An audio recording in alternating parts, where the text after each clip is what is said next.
"You're lucky I take care of you," he said, right there in front of everybody, like I was one of his bills he paid on autopilot. The grill hissed behind him, smoke rising up like the steam off my patience.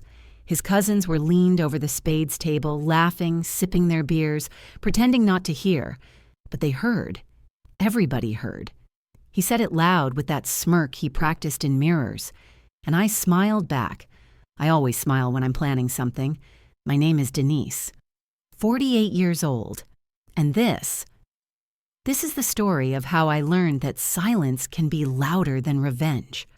That Georgia heat that afternoon, it was thick enough to taste, the kind that sticks to your neck, glues your shirt to your back, and makes your lipstick melt before noon. I'd been outside since morning, prepping ribs, scrubbing patio chairs, trimming the hedges he swore he'd handle next weekend. I lit citronella candles, poured lemonade into mason jars, laid out paper plates printed with little red peaches, all so he could play host, pounding his chest like some backyard king. He liked that role, being the man. Flashy gold watch, brand new sneakers, chain thick enough to choke a dream, loud talker, loud dresser, louder ego. But nothing made him feel bigger than reminding me, and everyone else, that I lived under his roof. We'd been married 18 years. No kids. Just a tired mortgage, a dog named Muffin who limped more than she walked, and a marriage that creaked in the corners. He kept every password, every login, every key. I had a debit card with a $300 limit, and even that came with questions if I dared spend over $50. He said it was for protection. What he meant was control. You just focus on the house, he'd tell me, like I'd won a raffle. But focusing on the house meant living inside a loop of chores nobody applauded. Floors, groceries, doctor appointments, church banquets, invisible labor dressed up as love. So when he looked at me over that grill and said I should be grateful, I felt something shift, not break, settle. A quiet decision, steady and cold as the ice floating in my lemonade. Because I already had a plan, had it for 3 years, built it with quarters, receipts, and prayers. See, I had a side hustle. Candles and bath salts I made in the garage after he fell asleep watching ESPN. It started small, just a few jars sold to women at church. Sister Lorna put me on to Etsy, taught me how to photograph my candles in morning light, how to write descriptions that smelled like peace. I used my maiden name, Denise Holloway, and rented a P.O. box so no package ever touched our porch.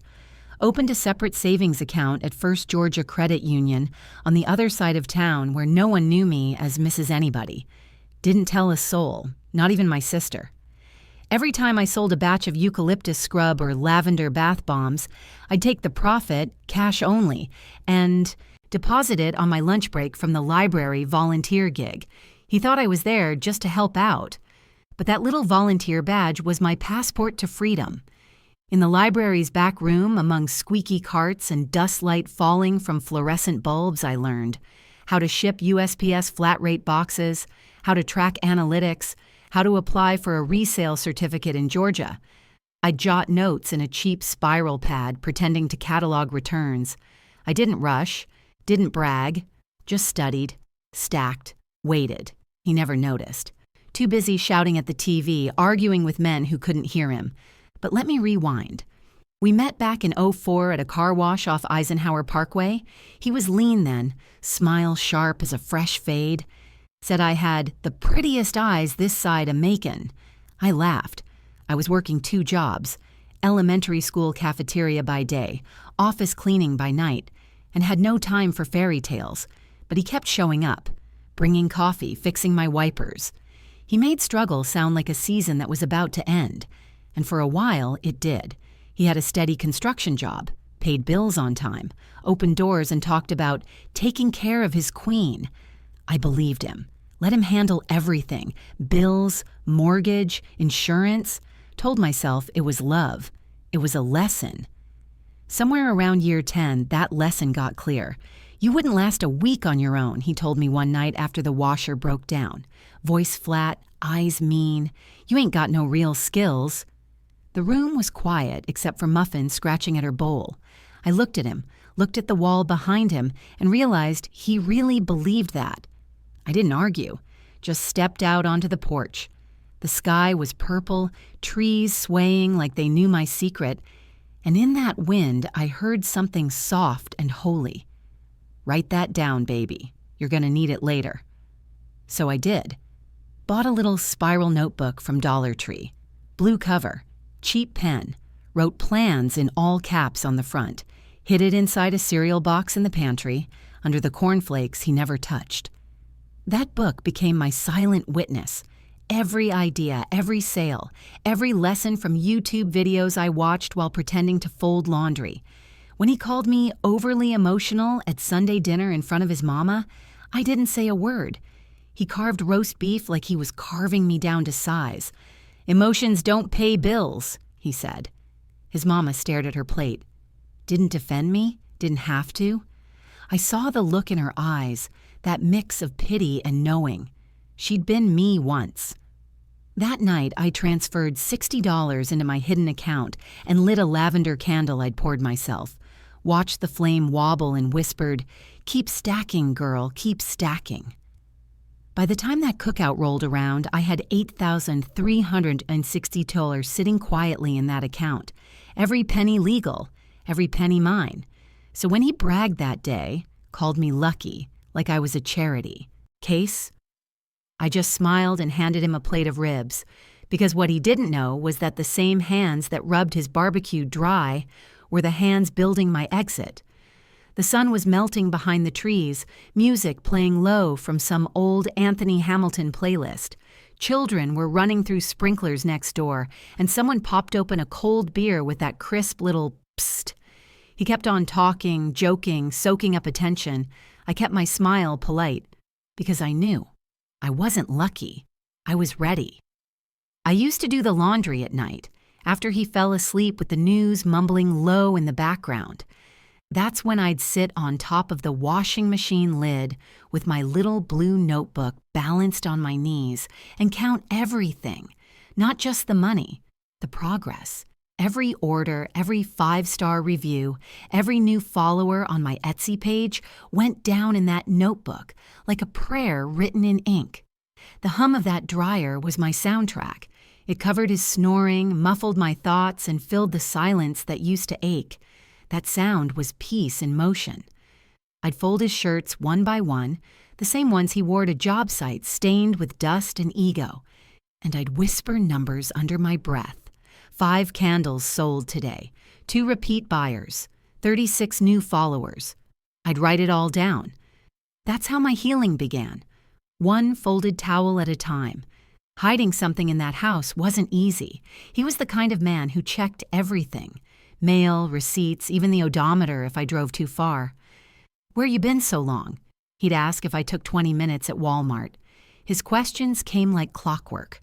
So I learned how to move quieter, smarter. The post office across town became my sanctuary.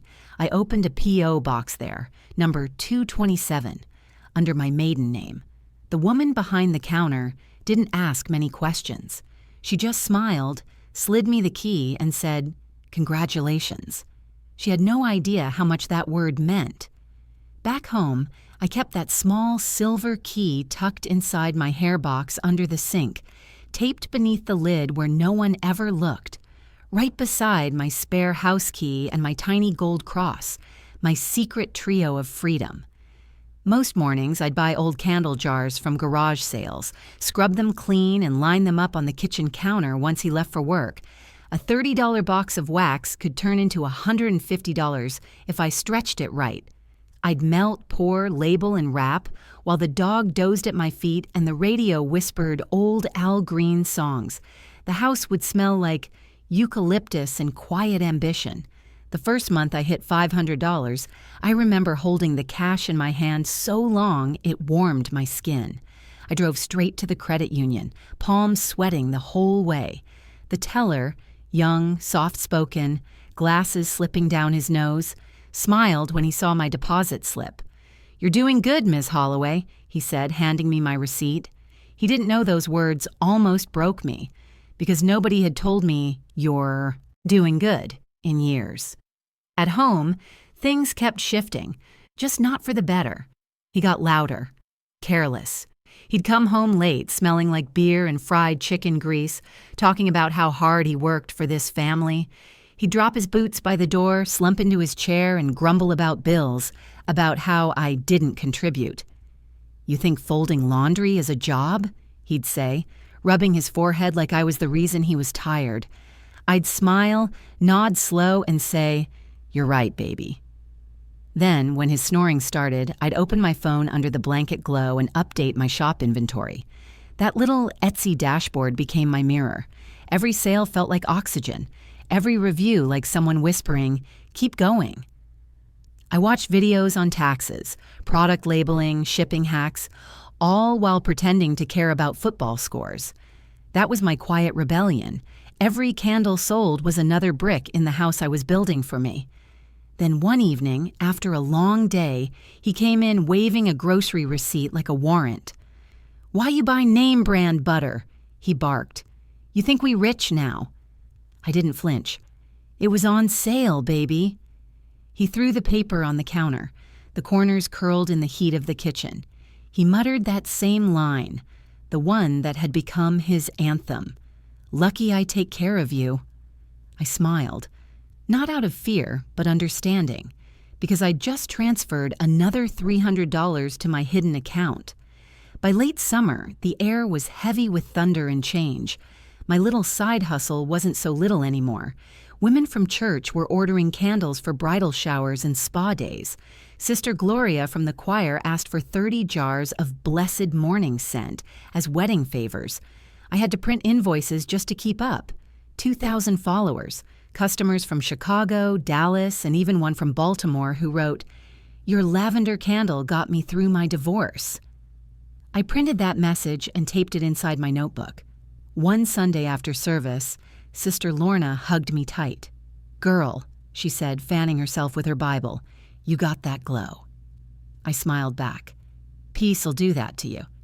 He didn't notice, or maybe he did and couldn't admit it. Then came that night, the one that carved itself into memory. We were at his cousin's house for poker night, the air thick with cigarette smoke, the table sticky with spilled beer. I just brought out a tray of deviled eggs and chips when he started talking, loud, careless. "Some women don't understand money," he said, flicking his cards down. He pointed at me, laughing. "Denise couldn't balance a checkbook if her life depended on it." The table exploded with laughter. I stood there, holding that tray, smiling like I didn't feel the sting. But inside, something warm and steady spread through me. Because while they were laughing, I just cleared my first $1,000 week. When we got home, he passed out on the couch, remote still in his hand. The room was dark except for the faint blue glow of my phone. I scrolled through my orders, the screen lighting my face like a quiet sunrise. I didn't feel angry anymore, just done. That week, I upgraded my packaging, switched from mason jars to frosted glass, registered my LLC online, filled out a kiosk application for Peachwood Mall using my maiden name and my niece's address in Warner Robins. Every keystroke felt like freedom. When the approval email came, I sat at the kitchen table and let a tear slip. Not a loud cry, just one of those soft, silent tears that taste like new beginnings. Then I took a deep breath, wiped it away, and started printing labels. By Christmas, I had over $12,000 saved. 12,000. I looked at that number like it was sunlight breaking through storm clouds.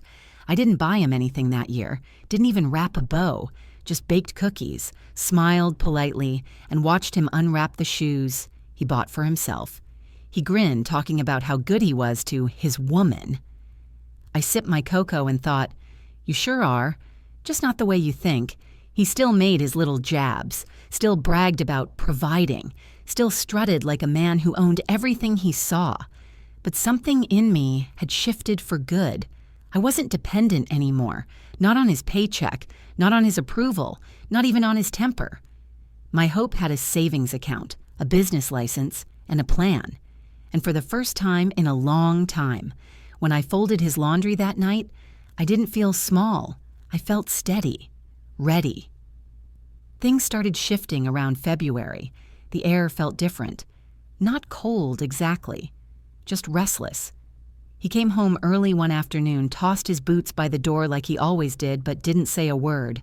No, "Hey, baby," no kiss on the cheek. Just stood there, staring at the wall like it had whispered bad news in his ear. I wiped my hands on a towel and asked, "Everything okay?" He mumbled, "Cut back on hours." I said, "Oh." That was all. Not, "I'm sorry."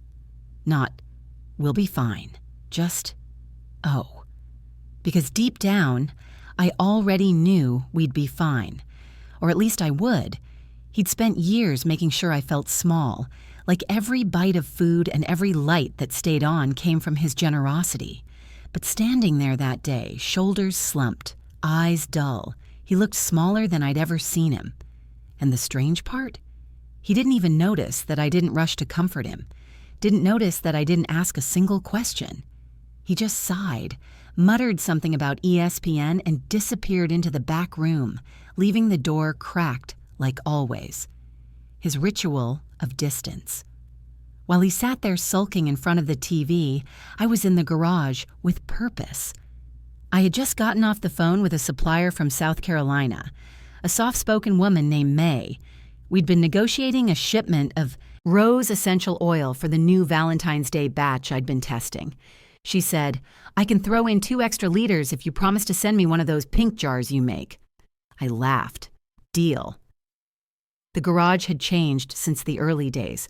What used to be cluttered with rakes and boxes of holiday decor now looked like a small factory of hope. 2 folding tables lined with candles in stages, melted, poured, cooling, plastic bins stacked neatly against the wall, labeled with masking tape. Labels, ribbons, scents. A secondhand label printer I'd found on Facebook Marketplace for $60 cash. That little hum when it printed felt like success, singing under its breath.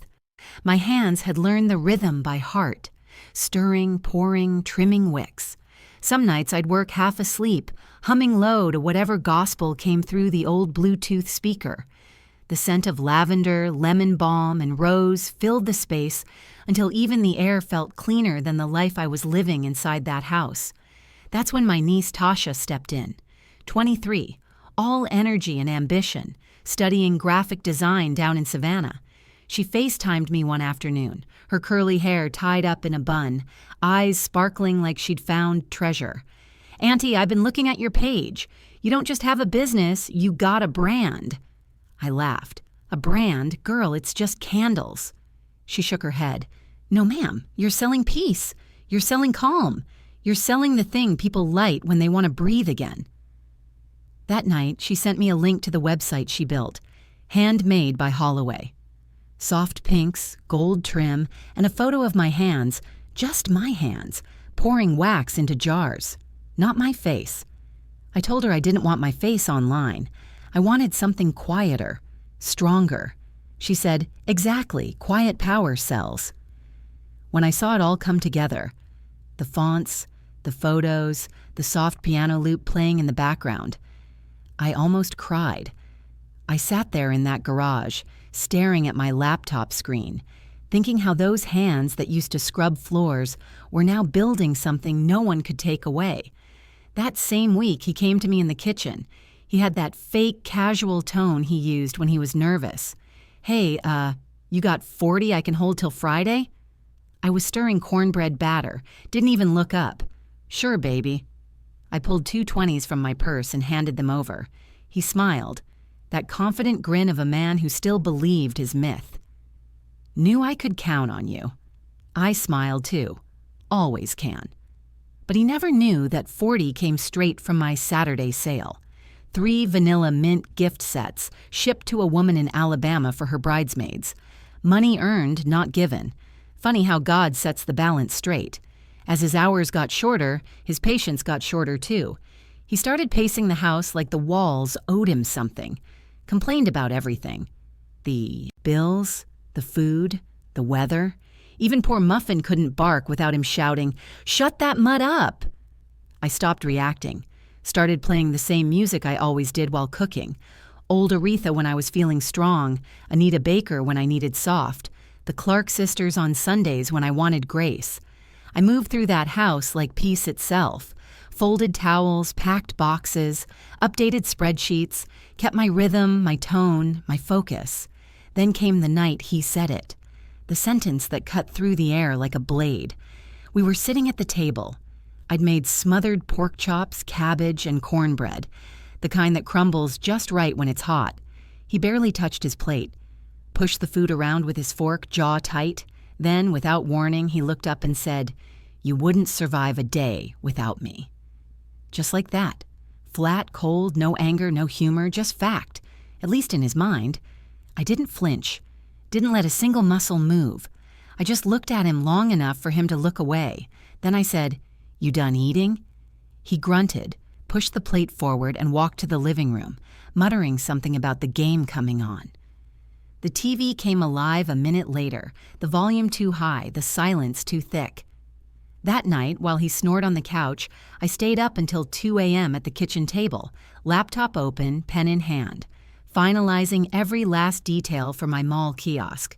Tasha had connected me with a business lawyer, an older black woman named Ms. Jefferson, who spoke with the kind of calm authority that makes people listen. "Paperwork protects you, baby," she said. "Always keep your name clean and your contracts cleaner." We went over every line of my LLC filing, every signature, every lease term. By the end of the call, I knew exactly what I owned and what no man could touch. The kiosk was mine. Paid 3 months in advance. No loans, no partners, no co-signer, just me. When I finally crawled into bed that night, the sheets felt different, cooler, lighter. For the first time in years, I slept like a baby. A few days later, I stood in front of my new setup at Peachwood Mall, camera in hand.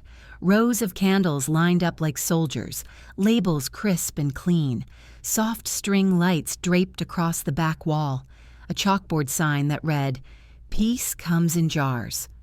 I took a photo from the side, capturing the warm light spilling over the display, posted it to my private business Instagram, the one only my customers and vendors followed. Within hours, my phone started pinging. 3 bulk orders, 2 partnership offers, one from a boutique in Tennessee asking if I could do a wholesale line. I stood there in that little kiosk, tears stinging my eyes, trying not to mess up my lip gloss. I whispered, "Thank you, Lord." Meanwhile, back home, he was still at the barber shop bragging about how he took care of everything, still telling his cousins how his wife don't have to lift a finger. Still playing king in a castle that wasn't even his anymore. That's the thing about pride. It makes a man blind. Blind enough to miss the glow on his wife's face. Blind enough to not see the boxes leaving the house marked business inventory. Blind enough to not notice a whole empire being built right under his nose. It was a Wednesday afternoon in April when he said he wanted to look at a new car.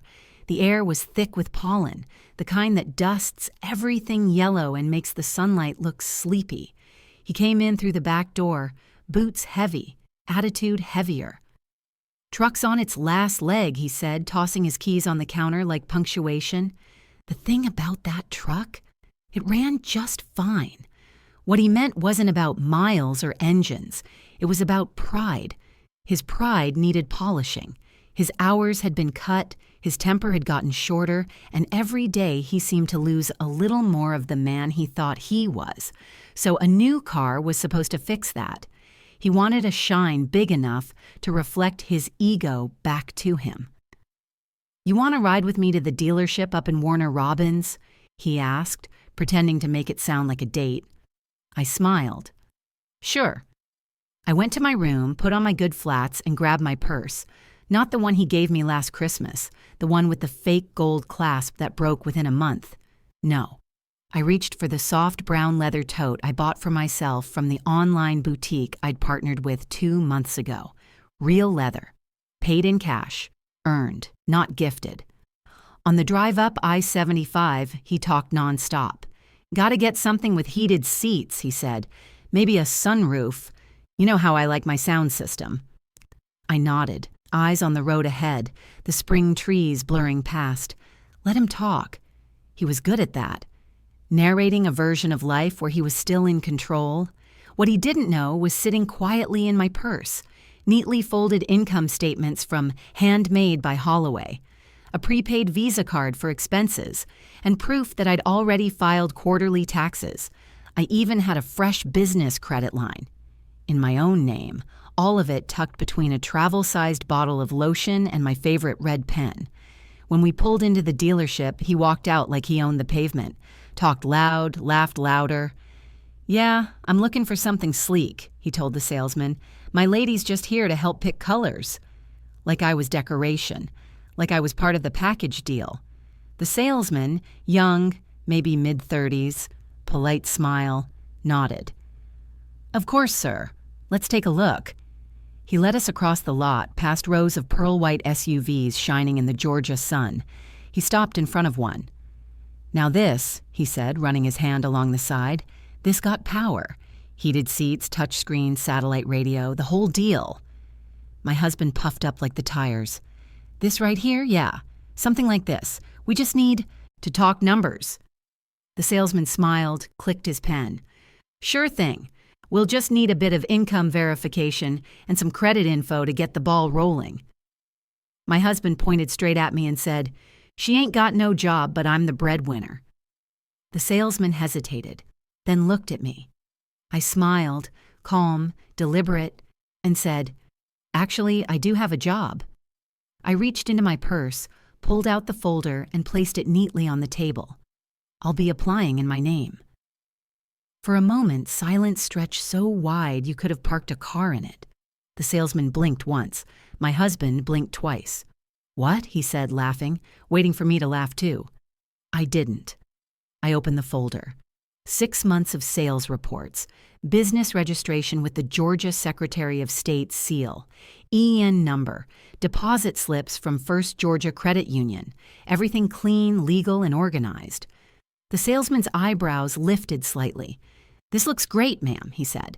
"Actually, you'll qualify for our better tier, higher credit score, lower rate." My husband's mouth fell open, then closed again, like he couldn't find the air. "You got a business?" he asked, voice too loud for the quiet room. "In my name," I said, steady as scripture. He looked around, confused, searching for someone to co-sign his reality. No one did. The salesman just smiled and started typing. We bought the car that day. A pearl-white SUV with black rims, leather seats, Bluetooth, and a quiet engine that purred like freedom. I paid the down payment in full. Cash, my account. The title, mine. On the drive home, he didn't say a word. The silence was thick but clean, the kind of quiet that happens when truth finally fills a room. I turned the radio up. Let CeCe Winans' voice float out like prayer over asphalt. I've got joy inside my soul. The sunlight hit the windshield just right, and for the first time in a long time, I felt it. Joy. That night, the house felt colder. He came in late, still carrying whatever storm was brewing inside him. He slammed the door, dropped his jacket on the floor. "How long you been lying to me?" he shouted.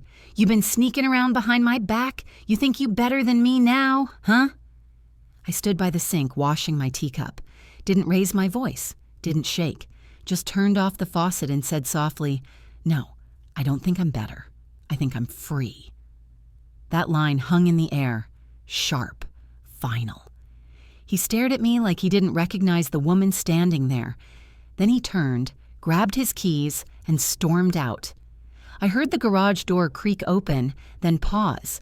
That silence told me exactly what he saw. Or didn't see. The shelves in the corner were empty. No candle jars, no wax bags, no shipping boxes. I'd moved everything to the mall kiosk the week before. Freedom leaves evidence if you know where to look. He didn't. Come back that night. I didn't wait up. The next morning, I made oatmeal the way I liked it. Cinnamon, honey, and raisins. Sat at the kitchen table with the sunlight coming in at an angle that made the room look new. Then I wrote a note. "Gone for the weekend. Do not call."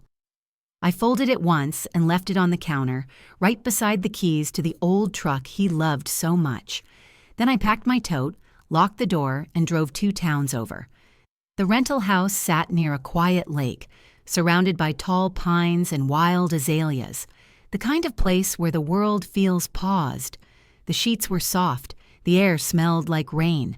I lit one of my own candles, Peaceful Morning, and set it on the nightstand. The flame flickered, steady and proud.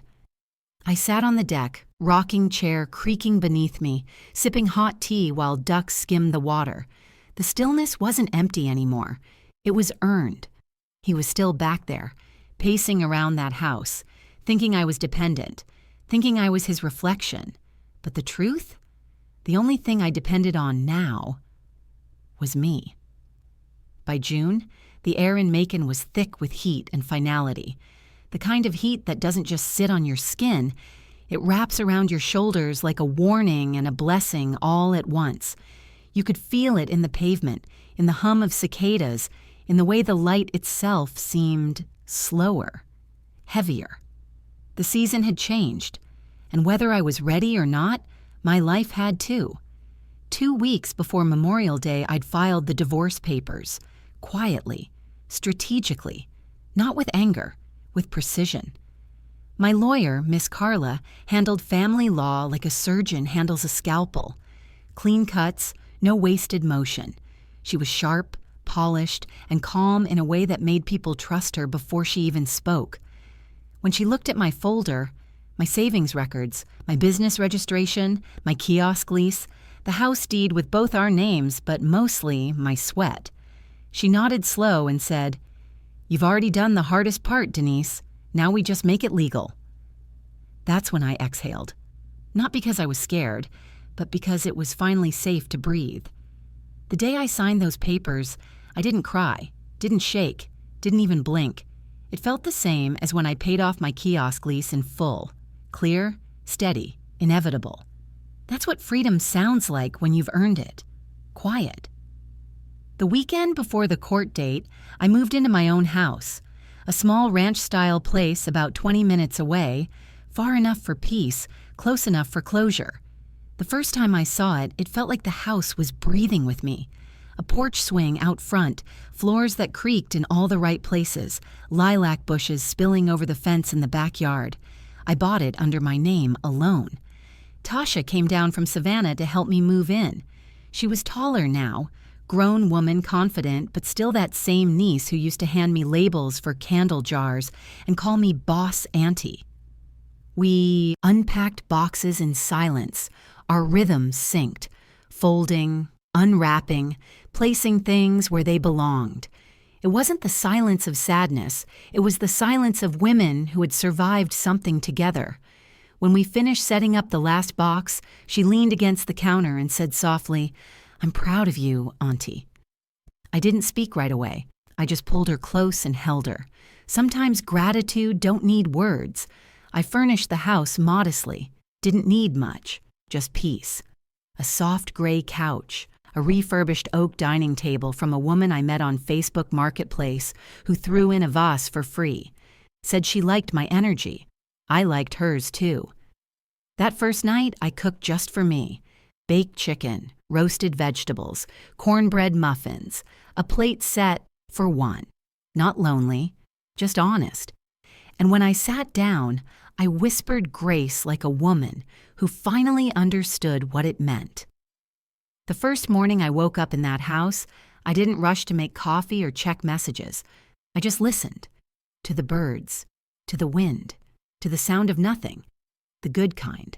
No slamming doors, no sighs dripping with criticism, no voice reminding me what I wasn't. Just sunlight through thin curtains and the low hum of someone mowing their lawn down the street. That silence felt like an answered prayer. He called, of course. At first every day, then every other. I let it ring. He left voice notes. Long ones. Each one a mix of pride and panic.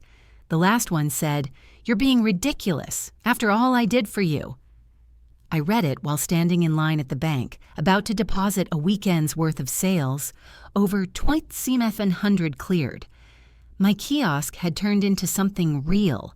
Wholesale orders, regulars, a feature in a local magazine. Handmade by Holloway had become more than candles. It had become proof. I smiled, then deleted the message. But the real confrontation, the last one, came 2 days before the divorce was finalized. It was late afternoon. The sky was honey-colored, that soft Georgia gold before the rain. I was wrapping candles at the kitchen counter when I saw a shadow through the window. His truck, old, dented, loud as ever, but slower this time, like even it was tired. I didn't move right away. Watched him pull into my driveway, engine coughing. He got out and stood there for a second, looking up at the house like it had betrayed him too. Then he walked up to the porch. I opened the door before he could knock. He looked rough, eyes sunken, shirt wrinkled, that old confidence drained right out of him. "You really gonna do this?" he asked. "No. Hi." No apology. Just that. I leaned on the doorframe. Didn't invite him in. "You ain't even tried to work it out," he said. "I took care of you, Denise. Put a roof over your head." I looked him straight in the eye. "No," I said quietly. "You controlled me. That roof you brag about, I scrubbed those floors, cooked every meal, prayed through every storm under that roof. You handed me scraps and called it provision." He blinked, looked down at his boots. The silence between us was thick. You could feel all 18 years hanging in it. "I gave you 18 years, I said, "and you used every one of them to remind me how lucky I was to have you. But you were the lucky one, and you blew it." His jaw tightened. He opened his mouth like he wanted to say something sharp. But all that came out was a whisper. "I can't believe you did all this behind my back." I shook my head. "No, baby, I did it behind your ego." That landed. You could see it in his face. That mix of shame and disbelief. The kind of moment where a man realizes his reflection isn't as big as he thought. But I wasn't there to fix him. That was never my job. "I don't hate you," I said finally, "but I don't owe you any more explanations. The papers will be signed Friday." He stared at me a second longer, maybe searching for the woman he used to control, but she was gone. He nodded once, slow, then turned and walked back to his truck. Didn't slam the door, didn't curse. Just drove off, gravel crunching like closure under his tires.